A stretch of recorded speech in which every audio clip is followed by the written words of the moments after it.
రవికుమార్ కస్తూరి arts. Ravikumar జీవన వేదం.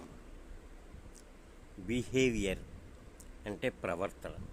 అందరి గురించి కాదు, మరీ చెప్తున్నా, అందరి గురించి కాదు, కొంతమందిలో ఉంది. ఎవరింటికో బయలుదేరారు పిల్లలు తీసుకుని, అది టైం 4 గంటలకి.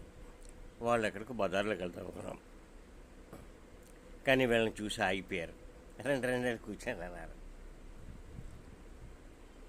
పిల్లలు కొంచెం పెద్దవాళ్ళే అయినా ఏంటంటే బిహేవియర్లో తేడా ఉంది. గవ్వళ్ళు కూర్చున్నారు కుర్చీల్లో, వాళ్ళు ఏదో టీ పెడుతున్నారు లోపల. అమ్మా ఏనుగు ఎంత బాగుంది చూసావా, ఇది వాళ్ళకి శుభ్రంగా అలంకరించుకుని ఎక్కడ వస్తువులు అక్కడ ఉండేట్టుగా చూసుకుంటారు. వీళ్ళు వెళ్ళిన వాళ్ళు ఏనుగు ఎంత బాగుంది.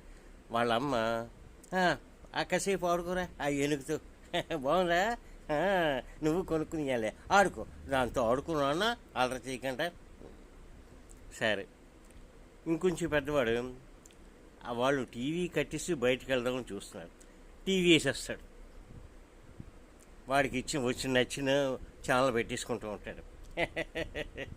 టీవీ వేసావురా, ఏమిటి వద్దని చెప్పాలి, లేకపోతే ఇప్పుడు ఎందుకు రానాలి, కూర్చో అని చెప్పాలి. వాడు ఆ ఏనుగుని తీసుకెళ్ళి టేబుల్ని పెట్టేయమని చెప్పాలి.